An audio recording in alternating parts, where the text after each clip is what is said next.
The following program is presented by the Metropolitan Library Service Agency.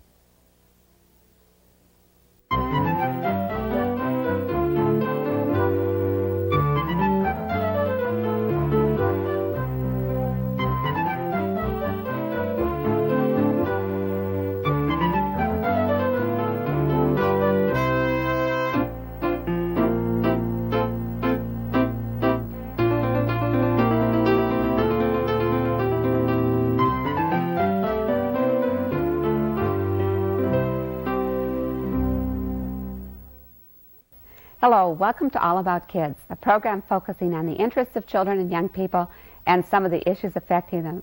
Storytelling is an interest of all children and certainly most adults.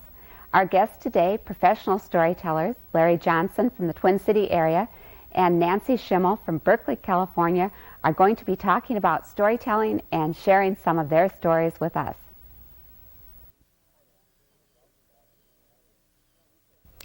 Hi, Nancy, and welcome back to Minneapolis. Thank you. I'm glad to be back. And St. Paul and the whole metropolitan area. Right.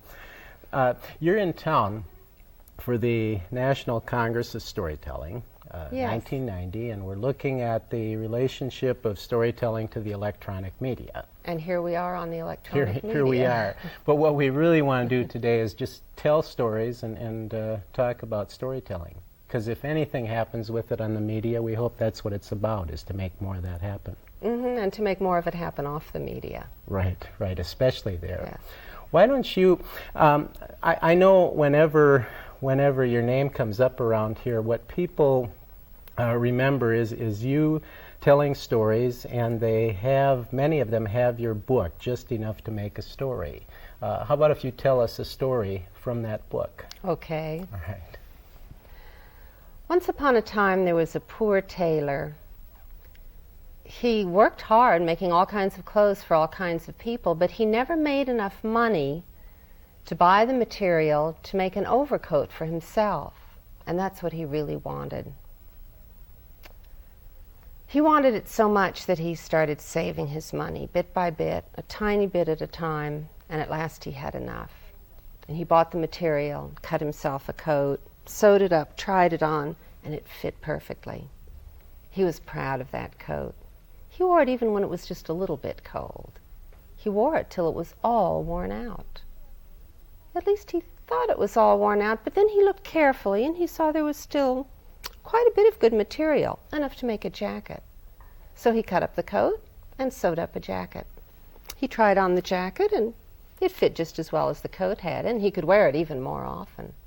So he did, until it was all worn out. At least he thought it was all worn out. But then he looked and he saw there was still a little bit of good material left, enough to make a vest. So he cut up the jacket, sewed up a vest, and he looked quite distinguished in that vest. He wore it all the time. He wore it till it was all worn out. At least he thought it was all worn out. But then he looked and he saw there was still here and there a few bits that weren't worn, so he cut them out and made a cap. He wore that cap outdoors and in. He wore it till it was all worn out. At least he thought it was all worn out. But then he looked and he saw there was a tiny bit of good material left, enough to make a button. So he made a button. It was a good button. He wore that button all the time, till it was all worn out. At least he thought it was all worn out. But then he looked and he saw there was just enough left of that button to make a story. So he made a story out of it, and I just told it to you. Now that's where the title for the book came from. Just Enough to Make a Story. And the story itself came from a song, an old Yiddish folk song that I had heard sung in Yiddish. And it's hard sometimes to translate a song into another language intact. And when I couldn't find the song, I decided to just make a story out of it. Oh, so you actually translated it into a story? Into a story, and as it turned out later when I found the song again, because this is a song that I had heard a long time ago when I made the story, I found out that there was no tailor in the song. In the song, it's in first person. It's I had a coat, and I made it into this and that. So when people tell the story with a tailor in it, I know they got it from me and not directly from the song. See, I thought, I've heard many, many people tell the story, and I thought it was an old folk tale that you had put into the book. No. It is now. It is now. It is now. People tell it that way, and it's an old plot that just came into the story form through me. Yeah. Tell me about the book that I've got is the original version, and I think that's what many people have. What is the new one like? The new abridged version of Just Enough to Make a Story? The very original version had the frog story in it that I'd like to do, but I took it out of the book because it was so hard for people to learn from the book. I have paper folding stories are still in the book that were in the original, and somehow it's easier to look at a flat piece of paper in a book and do stuff with paper, but to do the finger folding was just frustrating, so I just do that now in workshops. What's been added is something about tandem telling, which is two people telling a story together, but still narrating it. So they haven't made it into a play exactly. It's somewhere between a skit and a story. And in addition to the list of stories with strong women characters in that I had in the beginning, I now have stories that are good to tell to adults, and I have a list of stories to tell about peace and conflict resolution. Now, your reason for writing the book, what did you have in mind when you put it together? Well, I was teaching storytelling in the library school at Madison, the University of Wisconsin, and I was shuffling all these papers, lists of things. And I wanted to get all that stuff together into a book. And what I did to start the book was to tape myself at the beginning of the storytelling class, telling the story I just told, Just Enough to Make a Story, and telling some stories around that and going into talking about storytelling. And then I sort of edited that. So the introduction to the book is really my editing of myself talking, being taped. So it really is oral, and then put in a book. Yeah. What I like about it is you have so many of the, a lot of them are kind of action, finger, string stories, things that are relatively easy for people to learn how to tell themselves and to use at home or in the school, even if they're not going to ever try to be what we might call a freelance teller, somebody that travels and tells and teaches. I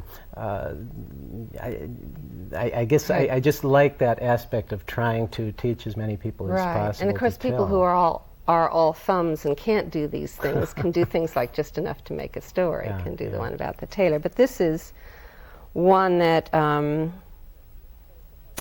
the one that I took out of the first. That I took out of the second edition of the book is only in the first edition. So you ought to do that. Yes. Do it on video where people can learn and then talk about how to tell stories. Once there was a boy and a girl going down to the frog pond to catch frogs. When they got there, the boy saw a frog and went running after it and grabbed at it. But the frog heard him coming and jumped in the water. The girl saw a frog and she went crashing after it and grabbed at it. But the frog heard her coming and jumped in the water.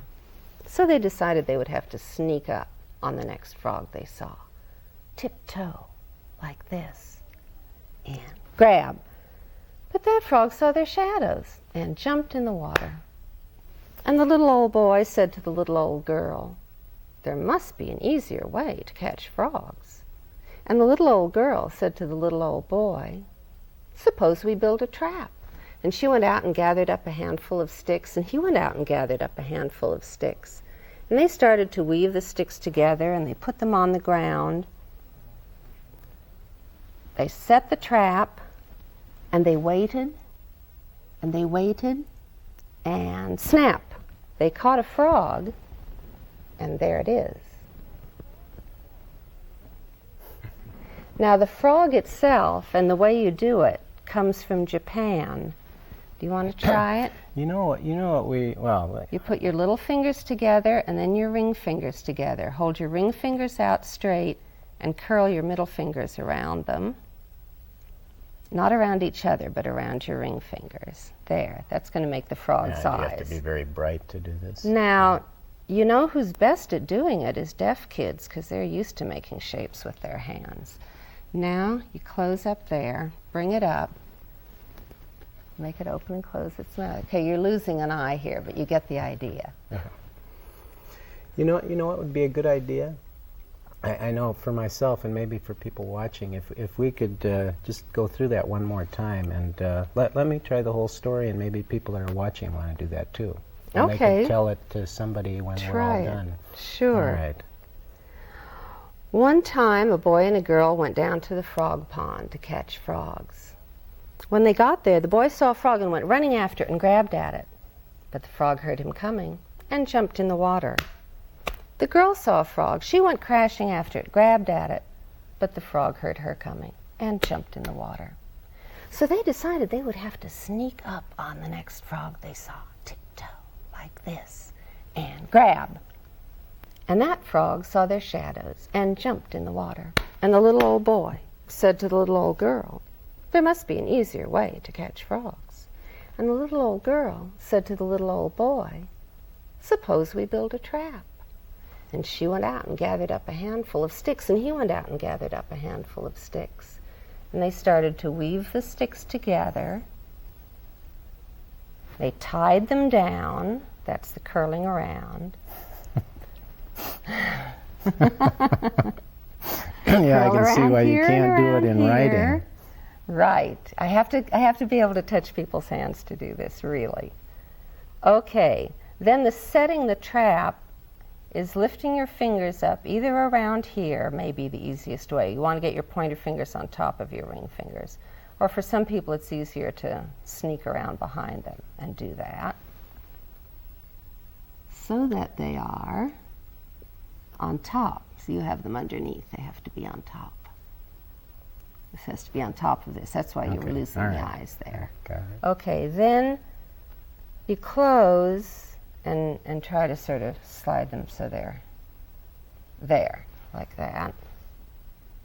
Then when you bring it up, yeah, it's better this time. Well, thank you. Now, the frog itself I learned in Japan when I was there on a trip with my mother. She was singing there. And when I got it home, and it was a nice duty-free present to bring home to other frog fanciers, but I wanted to do something more with it, so I made up the story to go with the hand thing of the frog. Yeah, nice story. Thank you. Now, I hope I can do it, and I hope everybody else can when we Right. Give it a try. How do you learn stories in general? If people wanted to learn how to tell some stories, what would you tell them to do? I think one thing is to listen. To listen just to people in conversation and see who the good storytellers are and try to figure out why they're good, what makes them good. Who are the people that you like to hear tell a movie? Or I had a friend in high school who could tell a movie so well that you didn't have to go to the movie. She was just fun to hear tell a story. And then do it. Just practice. Just try it out. With something easy like the Taylor story. And it doesn't matter if you forget one of those things that the tailor made, just so that each thing he made is smaller than the last thing. People tell it in different ways and come out with different things. Maybe there's a shawl in there or whatever, just so you keep getting smaller down to the punchline. It's the punchline that you have to be able to do fluently. Yeah. Do you do anything with just for that story, just kind of imaging or seeing what those things are in order? First the coat, then the... I think people have different ways of doing that, and everyone talks about visualizing and imaging, but not everyone is visually oriented. I tend to be more kinesthetically oriented. With me, it's more the action of the story that I'm feeling in my muscles. With some people, it may be the sound of what's happening in the story that's reminding them of what's happening. the more real you can make it, the better. So the more it's not just words. Yeah. But some other sense. If you can bring your other senses into it, that's good. And it will affect the way you tell it, because you want to tell a story as though you were there when it happened. But see, when you're there and it happened, you didn't just see it happen. You heard it happen, you smelled it happen, you tasted it happening, you knew whether it was hot or cold there. All those, if you can think of all those things, it will make it more real to you. The most fantastic story, the more you can make it real to you, the more convincing it will be when you put it out.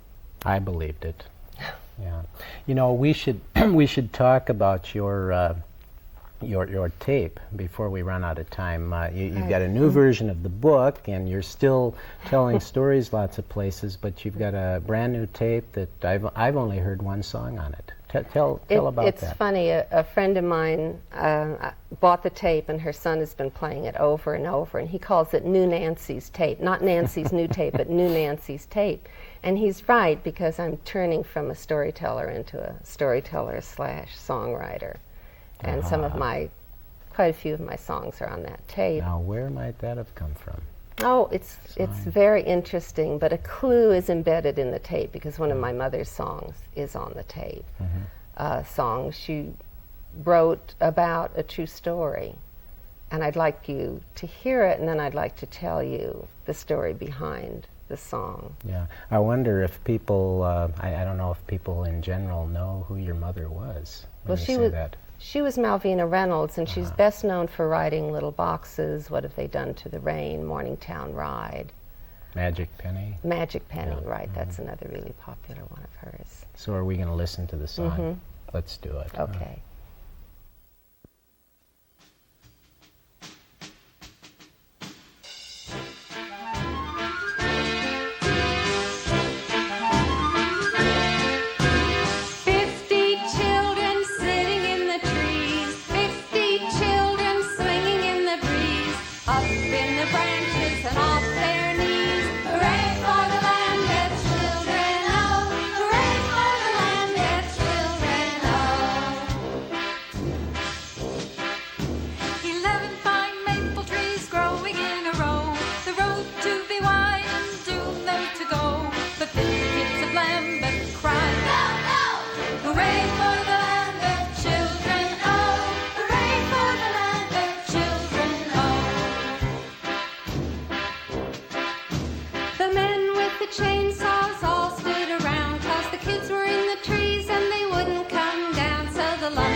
So what's the story about that song and the tape and all that you're doing in this area now? Well, the song came from a news item that was in the San Francisco paper that my mother saw about children in Lambeth, Ontario, Canada, who had saved this row of trees. This was in 1966. This was before the first Earth Day. Kids were involved in saving the environment. She wrote the song, and then I didn't know anything more about the trees. And when we went to record this song in 1989, the kids who you hear singing on the tape were asking, well, are the trees still there? You know, kids always want to, well, and then what happened? Yeah. So what's the rest I of the didn't story? know. So having been a librarian myself, I immediately thought of writing to the Lambeth Public Library, because local libraries are repositories of local history, and they would know. And I was really shocked when they didn't answer. I couldn't believe that they wouldn't, that wouldn't be just the kind of question a librarian would love to answer. But, some mix-up happened, and I didn't get an answer. And then as a songwriter, I belonged to an organization called the Children's Music Network, and got their little newsletter, and in it was a story about, and this was when we were just getting down to the wire of putting this tape out, of a storyteller in Toronto, Sandy Byers, who had gone up to Lambeth to tell stories in the schools. And she told me later that she'd really only taken the gig. It was 2 hours away, and she wouldn't normally want to drive that far, but it was Lambeth, and she knew the song, and she thought she just had to go sing that song in Lambeth, even though they'd probably heard it to death. She got there and sang the song, and none of the kids in the school, and that was the school where this had happened, none of them knew the song, none of them knew it had happened, none of them knew the story. Yeah. She finally, through the school librarian, tracked down someone who had been there, who did know, and who showed her the trees and that they were still standing. But this shows that the stories and the songs that we do preserve history that doesn't get into the history books. And she was able, as a storyteller, to bring back those kids' own history to them. So it's a story that I love to tell. Yeah. Now, is the story on the tape, or is it just the song? Just the song is on the tape, and then just in the notes it says that this is from a true incident that happened in '66, and that the trees are still standing, but no, that background that I told you isn't on there. We're hoping eventually that we'll do a booklet that will go, sort of a study guide that will have more background, because the songs are about ecology, and it's a complicated subject, and you can put it into a song, and yet you have to leave a lot out. Yeah. So we're hoping to put more background when we do the study guide. So the people listening to this, they'll know the story, and they can tell it if they have the tape. Right. And then the booklet will come out, and or you can tell it, and it'll go like that. So. And we've been using the songs in schools, and kids have been singing them, the songs that I wrote, and this one of my mother's and a couple of others.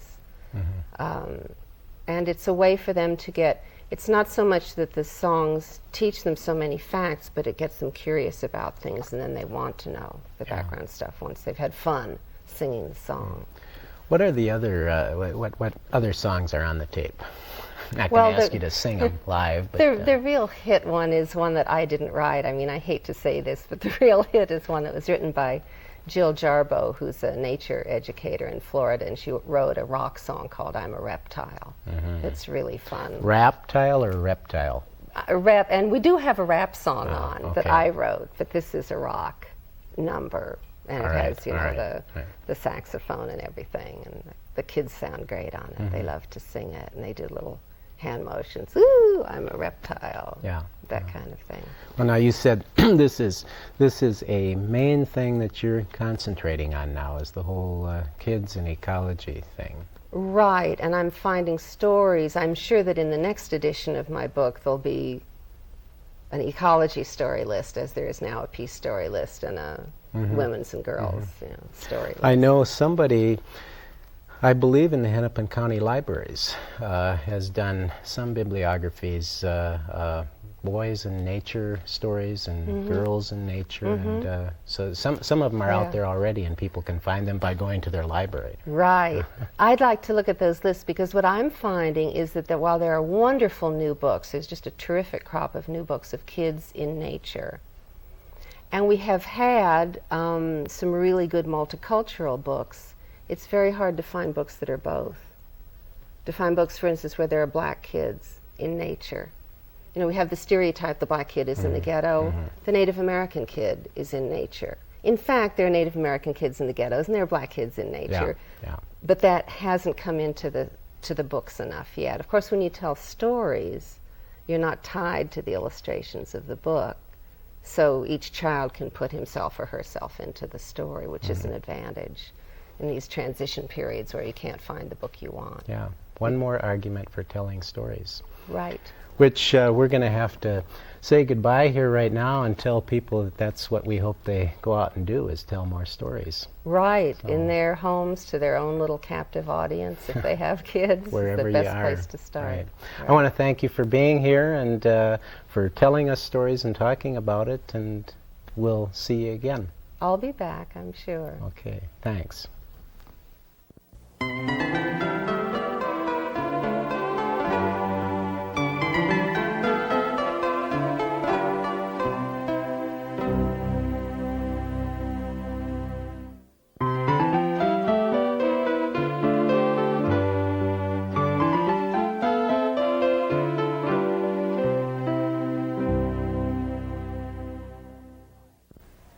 Paul Fleischman's Joyful Noise, Poems for Two Voices, illustrated by Eric Beddoes.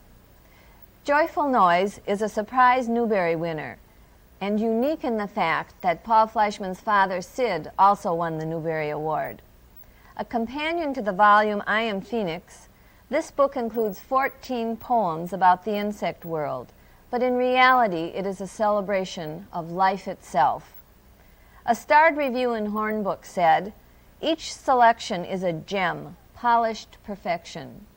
If Paul Fleischman never wrote another book, his reputation would remain secure with this one. But poems need to be heard, so with the able assistance of Rhonda Greenwood, I will give you a sample.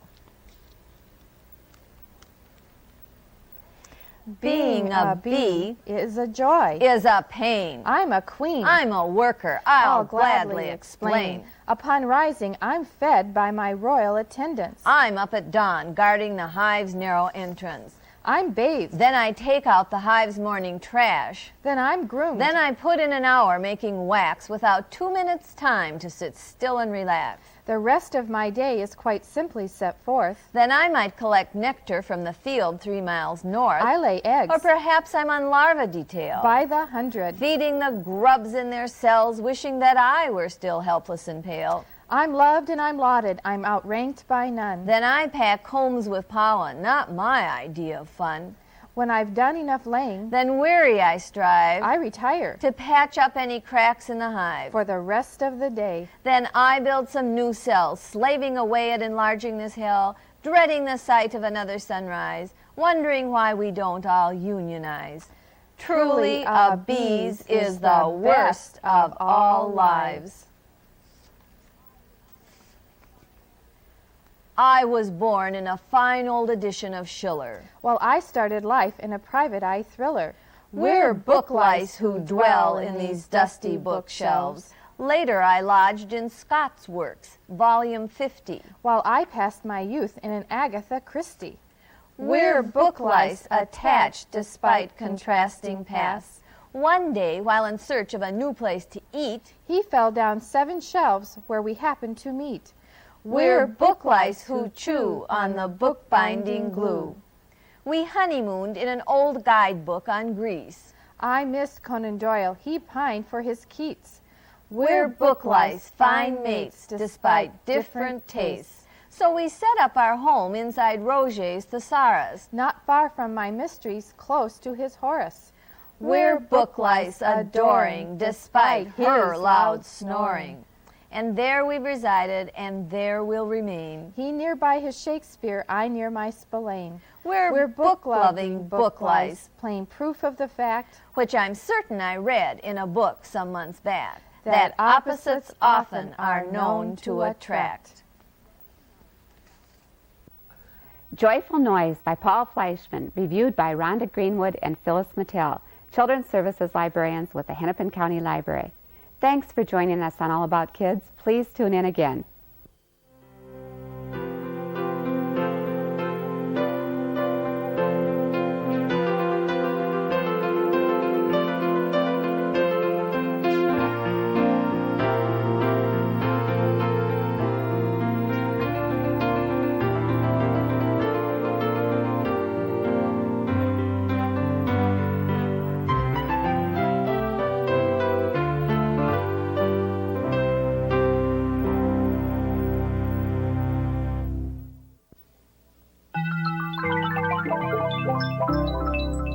This has been a presentation of Hennepin County Library in conjunction with the Twin Cities Metropolitan Library Service Agency.